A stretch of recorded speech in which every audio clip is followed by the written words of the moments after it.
Hello world. Today I want to make a video that is going to be talking about Kant's and Hume's conceptions of practical reason specifically. So we know the English word reason, we know more or less vaguely or more or less specifically uh, that the English word reason refers to our basic and general ability or capacity or faculty of thinking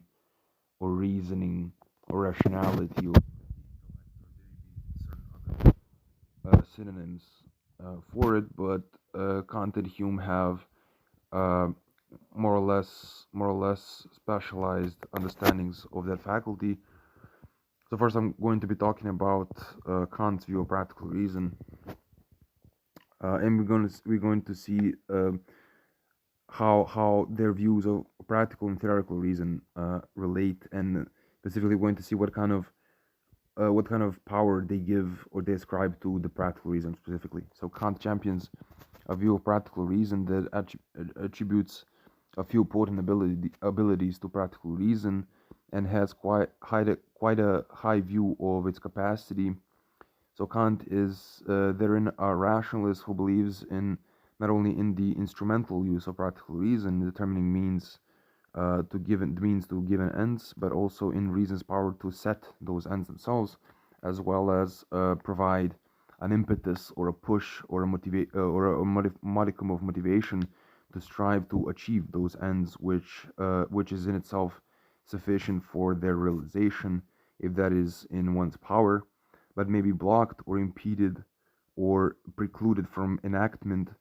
by certain other non-moral or, in Kant's terms, heteronymous desires or motivations that in themselves are directed at ends other than morality for its own sake. So those are some contingent psychological human desires and motivations that are more part of the we may even say the animal human self, or the empirical human self, and not properly of some higher part of man. So uh, I'm going to be talking about the article by Jean or Jean G Jean Hampton. Does Hume have an instrumental conception of reason? So the author in this article suggests that there is a logical, or at least a very natural connection between the ontologically naturalist view on the one hand and the instrumentalist conception of practical reason, where if we do not grant human reason any special powers that the Philippa Foot would call magical and J.L. Mackie would call queer, we are left with a picture of human reason that might be seen to ascribe pretty modest power to it, but it will still be the most realistic and properly scientific picture of human reason. So when we look at Kant, we might notice that his sort of properly moral motivation, uh, does seem to be non-natural, in the sense of kind of fantastical or strange, or magical even, uh, in the sense that it comes not from the empirical side of man basically, but from his nominal side, which is which is the only thing that is capable of autonomy, really, actual moral freedom. And moral freedom is the only form of real freedom from Kant. So whenever we succumb to our lower inclinations or instincts or impulses or tendencies or desires, we actually are we are actually being slaves to our, so to speak, natural or lower or animal nature. We're not really exercising real freedom that Kant and some other German idealists would call, even Rousseau actually would call, actual freedom, where we are freely choosing to be bound by the dictates of duty, or reason or law, moral law, basically. So not any kind of freedom is not simply the for them freedom is not simply the ability to do whatever we want, basically, as in some common sense view, but it is actually choosing to submit ourselves to that kind of higher authority of the moral law.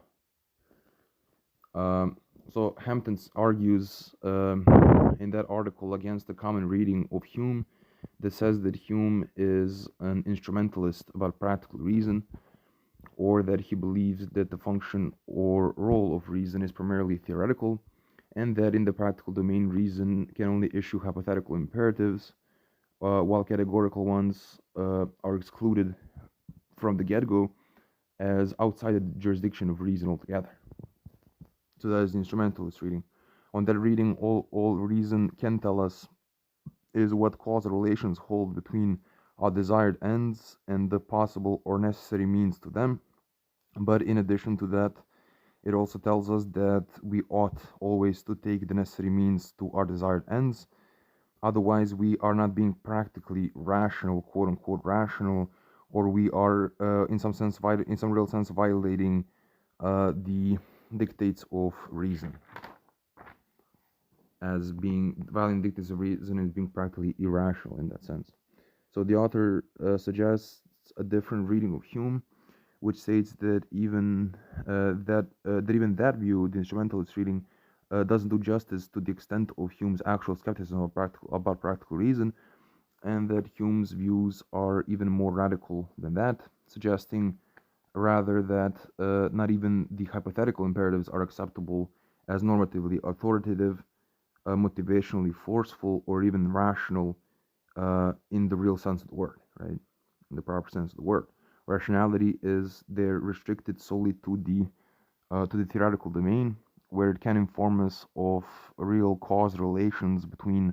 our wanted ends and the means necessary to fulfill them, to fulfill those ends, but cannot properly prescribe the the normative necessity of